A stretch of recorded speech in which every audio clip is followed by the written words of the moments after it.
நீங்கள் பார்த்துக் கொண்டிருப்பது உங்கள் விஜய். வெல்கம் டு நடந்தது என்ன. அனைவருக்கும் கோபிநாத்தின் அன்பு வணக்கம். திருவள்ளூர் தொடங்கி சேலம் வரை கிராமம் கிராமமாக பரவிய ரத்த காட்டேரி பயம். ரத்த காட்டேரி இருக்கான்னு பேசுகிறாங்க. ரத்த காட்டேரி சுத்துதுன்னு சொல்றாங்க. குழந்தைங்க உஷாரா வச்சுருவானே. பதற்றத்தில் இருக்கும் கிராமங்களுக்கு ஒரு நேரடி விசிட். முன்னாடி மேலே போட்ட வந்துச்சு பார்த்தேன், கருப்பாயிட்டா ஏதோ தெரிஞ்சு. குழந்தைகளை மாடியிலிருந்து தூக்கி எறிந்து ஒரு நேர்த்திக்கடன், ஒரு பேரதிர்ச்சி திருவிழா. கரண்ட் வந்த பிறகு காணாம போன பேயெல்லாம் செல்போன் வழியா இப்ப கிராமங்களுக்குள்ள ஊருக்குள்ள வந்துருச்சு அப்படின்னு ஏற்கனவே நம்முடைய நிகழ்ச்சியில ஒரு முறை நம்ம சொல்லியிருந்தோம். ஆண்களுக்கு ஆபத்து, அதனால வீட்டு வாசல்ல விளக்கேற்றி வைக்கணும் அப்படின்னு ஒரு ஊர்ல செய்ய ஆரம்பிச்சாங்க அப்படிங்கிற தகவல் செய்தித்தாள்களுக்கு வர்றதுக்கு முன்னால, ஊடகத்துல வந்து பாப்புலர் ஆகிறதுக்கு முன்னால எப்படியோ கிராமம் கிராமமா ஊர் ஊரா பரவி எல்லார் வீட்டு வாசல்லையும் விளக்கேற்றி வைக்கக்கூடிய அளவு வதந்திங்கிறது வேகமாக பரவக்கூடிய ஒரு விஷயமா இருக்கு. இன்னைக்கும் அந்த வதந்திக்கு அவ்வளோ பெரிய ஒரு பவர் இருக்குன்னு தான் சொல்லணும். அப்படி சமீபத்தில் நிறைய கிராமங்களை ஆட்டி வைத்திருக்கக்கூடிய வதந்தி ரத்த காட்டேரி பீதி. இது எங்கிருந்து தொடங்கியது? இதன் பின்னணி என்ன?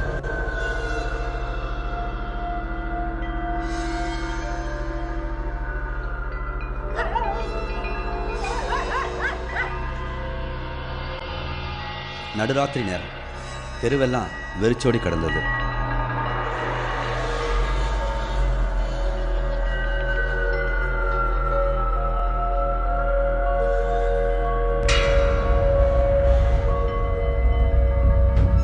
எல்லாரும் ஆழ்ந்து தூங்கிக்கிட்டு இருந்தாங்க.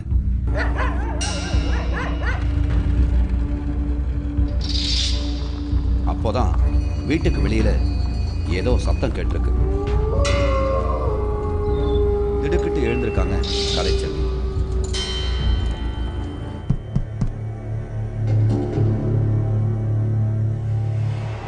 யாரோ கதவை தட்டுறதா நினைச்சு கதவை திறந்து வெளியே போய் பார்த்துருக்குறாங்க. ஏதோ ஒரு உருவம் தன்னை கடந்து போனதை பார்த்து திடுக்கிட்டு போயிருக்காங்க கலைச்செல்வி. ஆனா வெளியே யாருமே இல்லை.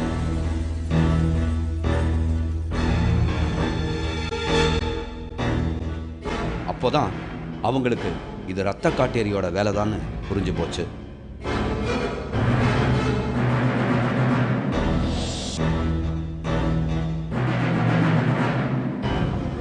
பின்னாடி வந்து இது கோல் சவுண்ட் கேட்டுச்சு.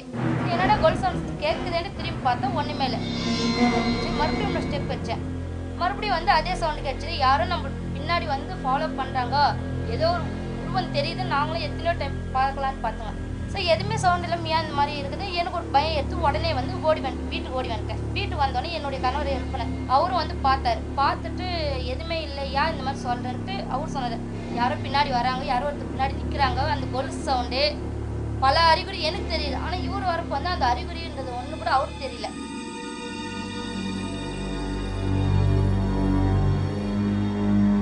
கடந்த 3 மாசமா ஜோலார்பேட்டையில் இருக்கிற ஒவ்வொரு வீட்டு வாசல்லையும் மந்திரம் மாதிரி எல்லாரும் ஒரே வாசகத்தை எழுதி வச்சிருக்காங்க.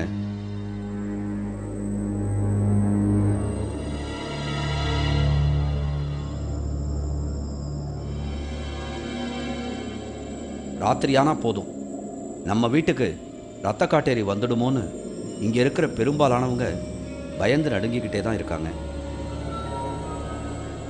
இன்று போய் நாளை வான்னு ஒவ்வொரு வீட்டு கதவுலையும் எழுதி வச்சிருக்காங்க. இப்படி எழுதி வச்சா அந்த வீட்டுக்கு ரத்த காட்டேரி வராதுன்னு இவங்க உறுதியா நம்புறாங்க. ரத்த காட்டேரி பத்தின பயம் தமிழகத்தில் இருக்கிற பெரும்பாலான மாவட்டங்கள்ல பரவி இருக்கிறதா கேள்விப்பட்டோம். ஒவ்வொருத்தரும் ஆளுக்கு ஒரு விதமா ரத்த காட்டேரி பத்தின கதைகளை சொல்றாங்க. ஜோலார்பேட்டையை பொறுத்த வரைக்கும் தங்களுக்கு ரத்த காட்டேரி பத்தின தகவல்கள் கிருஷ்ணகிரியிலிருந்து வந்ததா சொல்றாங்க. 15 நாளைக்கு முன்னாடி நாங்கள் கசல்நாயக்கம்பட்டி ஃபங்க்ஷனுக்காக போயிருந்தோம். அங்கே வந்து எல்லார் வீட்லேயும் வந்து இன்று போய் நாளை வான்னு எல்லாம் எழுதியிருந்தது. அது எதனால் எழுதியிருக்கிறீங்கன்னு கேட்டதுனால இது மாதிரி கிருஷ்ணகிரியில் ஒரு பாறை வெடிஞ்சு அதுக்குள்ளே இருந்து சிலை வந்தது, கல் உருவ சிலை வந்துச்சு. அது வந்து எல்லார் வீட்லேயும் வந்து கவு தேட்டது, பசிக்குது கவு தரங்கன்னு சொன்னால் யாருனா சாப்பாடு கொண்டு போனாக்க அப்படியே ரத்த வாந்தி எடுத்து இறந்ததா சொல்லிட்டு இருந்தாங்க. அதனால நாங்கள் எங்கள் வீட்டுக்கு வந்து பார்த்தப்போ பக்கத்தில் இங்கே எங்கள் வீட்லேயே இப்போ இந்த தெருவில் ஃபுல்லாக எல்லாம் எழுதி வச்சுருந்தாங்க. அதே பற்றி நிறைய பரபரப்பாக பேசியிருந்தாங்க எல்லாம் நிறைய பேர். பெரியவங்களை விட ஸ்கூலில் படிக்கிற பசங்க கிட்ட தான் இந்த இரத்த காட்டேரி பற்றின விதவிதமான தகவல்கள் பரவி கிடக்கு. அதனால தான் பள்ளி மாணவியான கோகிலா இன்று போய் நாளை வா அப்படிங்கிற வாசகத்தை ஸ்ரீராம ஜெயம் எழுதுகிற மாதிரி வீடு முழுக்க எழுதி வச்சிருக்காங்க.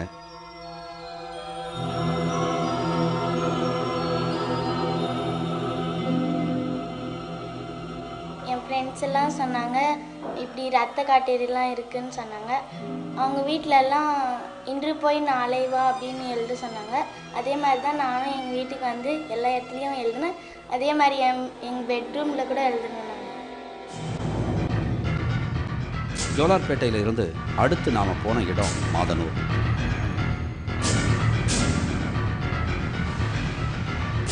இங்கேயும் எல்லாருக்கும் இரத்த காட்டேரி பயம் இருக்குங்கிறத வீடுகளை பார்த்ததுமே நமக்கு புரிஞ்சிருச்சு.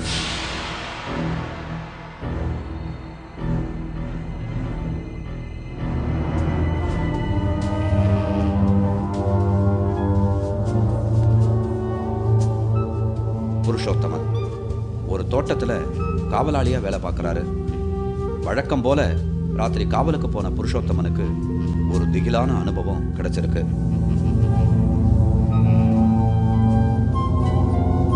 இது வந்து எங்கள் தம்பி விட்டு தென்னந்தோப்பு. இதில் தான் நான் நைட்டுக்கு காவல் படுத்துக்குவேன். ஏன்னா பசங்கள்லாம் வந்து இந்த காயெல்லாம் பறிச்சுட்டு போடுவாங்கன்ட்டு நைட்டில் வந்து படுத்துக்குவேன். மண்ணுவாரி மேலே போட்ட மாதிரிச்சு. அதோடய நான் என்ன பண்ணேன் சார் பார்த்தேன், கருப்பாயிட்டாக ஏதோ தெரிஞ்சிச்சு. கிட்ட போகிறதுக்கும் ஒரு பையன் தானே என்னவா இருக்குன்ட்டு எழுந்துச்சாலே நம்மளை ஒடியால் சாப்பிட்றோமே என்னவோ அப்படி படுத்துக்கினே சாத பயம் உள்ளவே அப்படியே உயிரே அடைக்கி பிடிச்சிக்கின்னு பயந்து அப்படியே படுத்துன்னு ஒரு 6 கண்ணிலேயே பார்த்தேன். ஹைட்டாக இருந்துச்சு கருப்பாக. இந்த மாதிரி நடந்ததுலேருந்து மறுபடியும் வந்து அந்த தோப்பு பக்கமே நான் வர்றதே கிடையாது சார். பசங்களையும் யாரையும் அனுப்புறதில்லை. இரத்த காட்டேரியோட உருவத்தை பார்த்து பயந்து ராத்திரியில் தோட்டத்து காவலுக்கு போகிறது இல்லைன்னு முடிவு செஞ்சுட்டு தான் சொல்கிறாரு புருஷோத்தமன். எனக்கு பயம்னாக்கா நைட்டில் இப்படி வர்றது தோப்புக்கா வர்றதுக்கு பயம் பார்க்குது. வீட்டில் இருந்தெல்லாம் பயம் இல்லை. ஏன்னா பசங்க இருக்காங்க, சம்சாரம் இருக்கிறாங்க, பக்கத்தில் வீட்டுக்காரங்களாம் இருக்கிறாங்க. டிவி பார்த்துன்னு வந்துடுறோம். அந்த பயன்றது தெரிறதில்ல. நம்ம தான் தோப்புக்காக வர்றதில்ல. அது அன்றைக்கி நைட்டு அந்த மாதிரி ஆந்திருந்து தோப்புக்கா வரணுன்னா கொஞ்சம் பயம் சார். மாதனூரில் இருக்கிற பெரும்பாலான வீடுகளில் இன்று போய் நாளை வான்ற வாசகத்தை எழுதி வச்சிருக்காங்க. ஸ்கூலுக்கு போகிற பசங்க கூட தங்களோட நோட்டு புத்தகத்தில் இந்த வாசகத்தை எழுதி எடுத்துக்கிட்டு போகிற அளவுக்கு பயந்து போயிருக்காங்களாம்.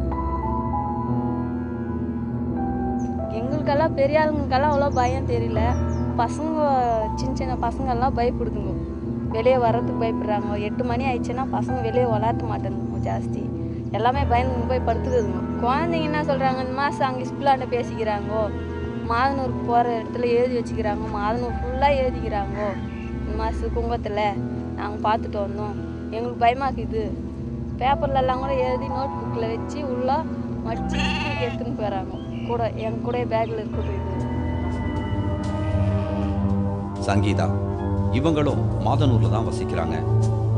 இரத்த காட்டேரிக்கு பயந்து இவங்களும் தன்னோட வீட்டு முன்னாடி இன்று போய் நாளை வான்னு எழுதி வச்சிருக்காங்க.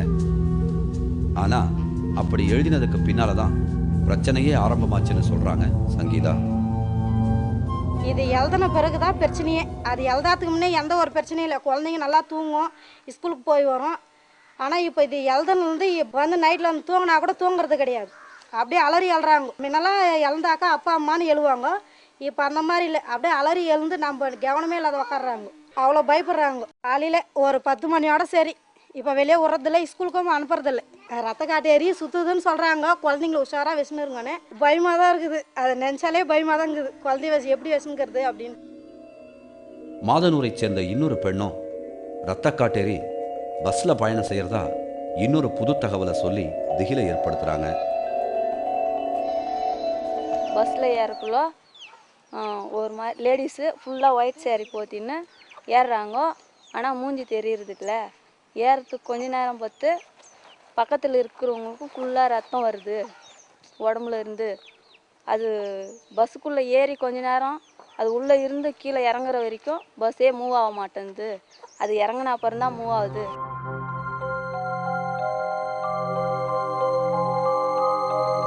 வேலூர் மாவட்டத்தைச் சேர்ந்த ஜோலார்பேட்டை, மாதனூர் போன்ற இடங்களில் இரத்த காட்டேரி பற்றி பரவி இருக்கிற இந்த தகவல்களுக்கெல்லாம் மூல காரணம் கிருஷ்ணகிரி தான்னு எல்லாரும் சொன்னாங்க.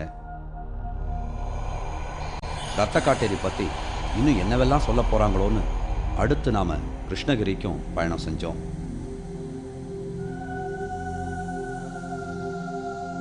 நம்ம சந்தேகத்துக்கு பதிலாக வழியிலேயே தென்பட்டது ஒரு காட்சி.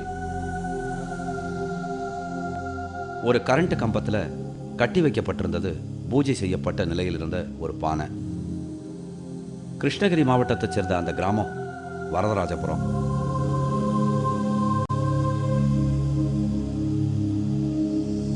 ஊர் தலைவர் தருமனை நாம சந்திச்சோம். இரத்த காட்டேரி பத்தின பயம் இந்த கிராமத்திலும் இருக்கிறத ஊர்ஜிதப்படுத்தினார் ஊர் தலைவர் தருமன். 20 நாளைக்கு முன்னாடி பக்கத்து ஊர்ல இருந்து ஃபோன் பண்ணாங்க, ரத்த காட்டேரி வந்திருக்கு, அதனால வீட்டுக்கு முன்னாடி கதவுல இன்று போய் நாளை வா அப்படின்னு எழுதி வச்சால காட்டேரி வந்து பார்த்துட்டு போயிட்டு மறுபடியும் நாளைக்கு அதே மாதிரி வந்து பார்த்துட்டு போவோம் அப்படின்னு தகவல் வந்தது. அதுக்காக எழுதி வச்சிருக்கிறோம் எல்லார் வீட்லையும். இந்த ரத்த காட்டேரியால் பசுமாடுகளுக்கு மற்றும் மாசமாக இருக்க பெண்களுக்கு ஆபத்து அப்படின்னு தகவல் வந்தது. பேய் இருக்குது, ரத்த காட்டேரி வந்திருக்கு அப்படின்னு சொல்லிட்டு நைட்டில் வெளியே போகிறது கொஞ்சம் பயப்படுறோம் பசங்க.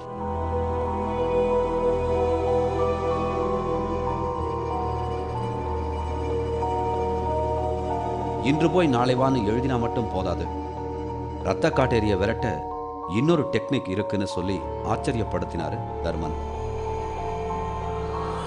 எங்கள் ஊரில் வந்து 35 வீடு இருக்குண்ணா. எல்லா வீட்லேயும் வைக்கோல் கொளுத்தி போட்டு சாம்பல் போட்டு வச்சுருக்காங்க. அதுக்கு எதுக்காகனா பசுமாடுகள் மற்றும் குழந்தைங்க மாசமாக இருக்கிற பெண்களுக்கு எந்த விதமான ஆபத்தும் வராமல் இருக்கிறதுக்காக ரத்த காட்டேரினால எதுவும் நடக்காமல் இருக்கட்டும் அப்படின்னு எழுதி வச்சுருக்காங்க எல்லாரும்.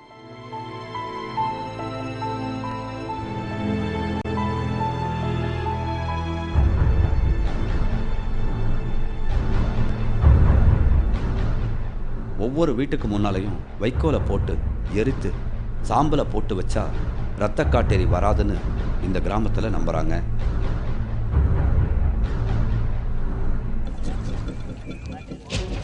அதனால ஊர் எல்லையிலையும் வைக்கோலை போட்டு எரிச்சதையும் நாம நேரடியாக பார்க்க முடிஞ்சது.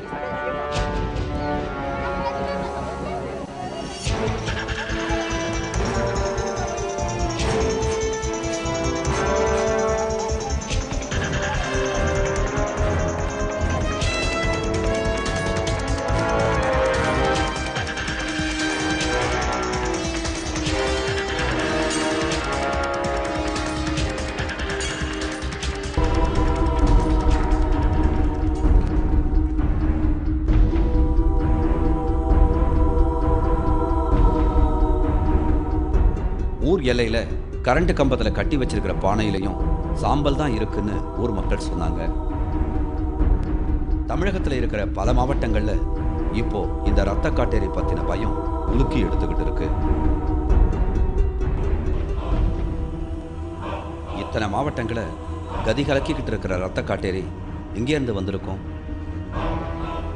பல கிராமங்களை பயமுறுத்திட்டு இருக்கிற இந்த ரத்த காட்டேரி வீதி எங்கேருந்து தொடங்குச்சு அப்படின்னு விடை தேட நம்ம முயற்சி பண்ணினப்போ 100 வருஷத்துக்கு முன்னால நடந்த ஒரு சுவாரஸ்யமான கதையை சொன்னாங்க.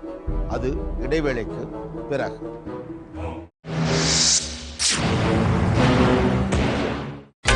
நீங்கள் பார்த்துக் கொண்டிருப்பது உங்கள் விஜய். வெல்கம் பேக் டு நடந்தது என்ன. கிருஷ்ணகிரி மாவட்டத்தில் அயர்னப்பள்ளி அப்படின்னு ஒரு கிராமம் இருக்கு.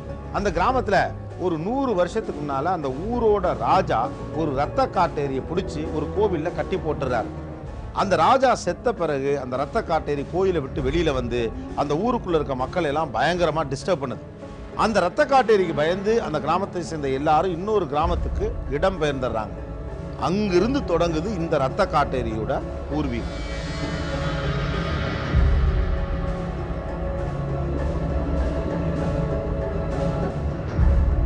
கிருஷ்ணகிரி மாவட்டத்தில் இருக்கிற ஒரு சின்ன கிராமம் அயர்னப்பள்ளி.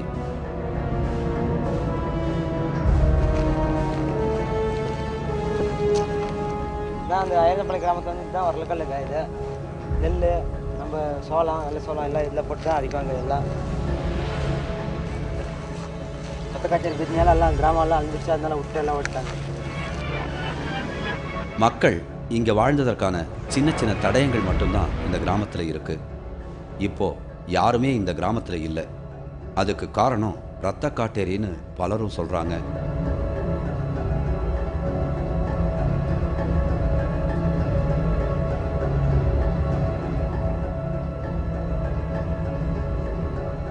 ஊர் எல்லையில பாழடைஞ்ச நிலையில ஒரு கோயில் இருக்கு. தமிழகத்தின் பல கிராமங்கள்ல இப்போ பயத்தை ஏற்படுத்திக்கிட்டு இருக்கும் ரத்த காட்டேரி பல வருஷங்களா இந்த கோயில்ல தான் அடைச்சி வைக்கப்பட்டிருந்ததா. அதுக்கு ஒரு ராஜா காலத்து ஃப்ளாஷ்பேக் கதையை ஊர் மக்கள் சொல்லிக்கிட்டு இருக்காங்க. பல வருஷங்களுக்கு முன்னால ஒரு ராஜா ரத்த காட்டேரிய இந்த கோயில்ல பிடிச்சு அடைச்சி வச்சிருந்தாராம். அந்த ராஜா இறந்ததும் அடைச்சி வைக்கப்பட்டிருந்த ரத்த காட்டேரி தப்பிச்சு வெளியே வந்துருச்சான். அயர்னப்பள்ளி கிராமத்தில் இருந்த பல பேரை ரத்த காட்டேரி உயிர் பலி வாங்கிடுச்சான். அதனால எல்லாரும் இந்த ஊரை காலி பண்ணிட்டு பக்கத்தில் இருக்கிற அலசீபம் கிராமத்துக்கு குடி போயிட்டாங்களாம். ஆட்கள் நடமாட்டம் எதுவும் இல்லாம அயர்னப்பள்ளி கிராமமே வெறிச்சோடி தான் இருந்தது.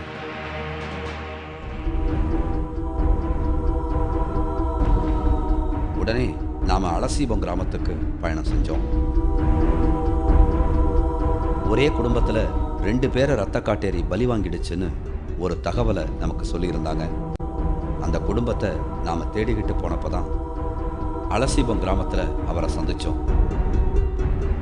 துர்வாசர் தன்னோட வீட்டுல 2 உயிர்களை ரத்த காட்டேரி பலி வாங்கிடுச்சுன்னு அதை பத்தி திகிலோட விவரிக்க தொடங்கினாரு துர்வாசர். நாங்கள் அந்த புதுசாக போய் அந்த இடத்துல குடிக்கு போனோம். குடியிறங்கணும் அந்த இடத்த பூமி வாங்கி ஒரு கொஞ்ச நாள் சும்மா என்னன்னு தெரில.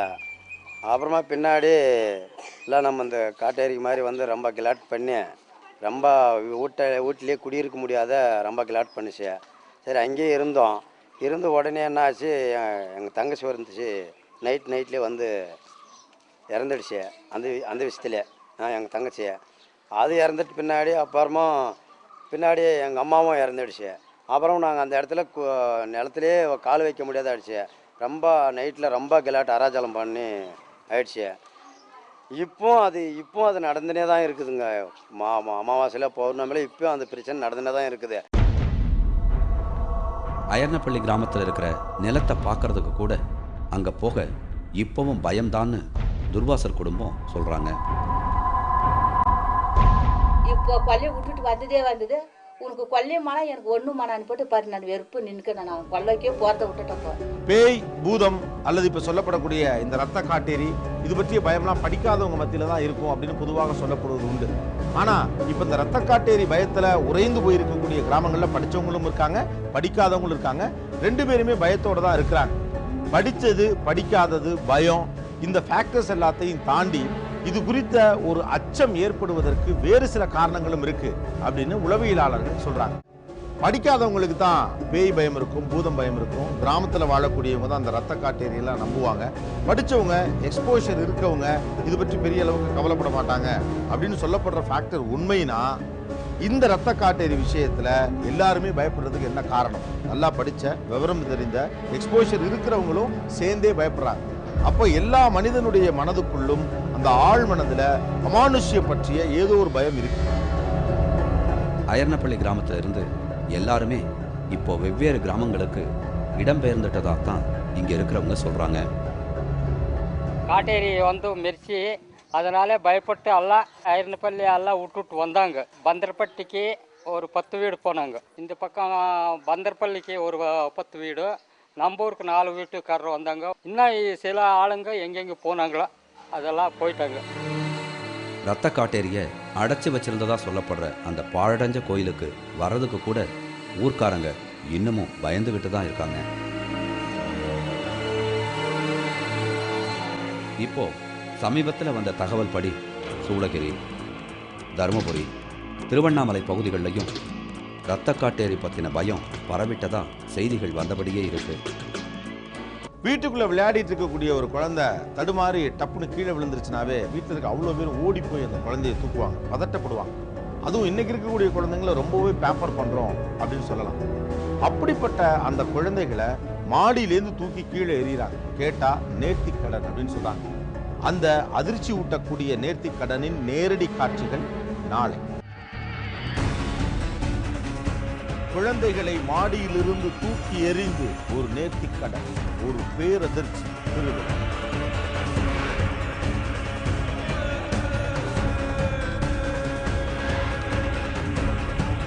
மீண்டும் சந்திப்போம். நன்றி, வணக்கம்.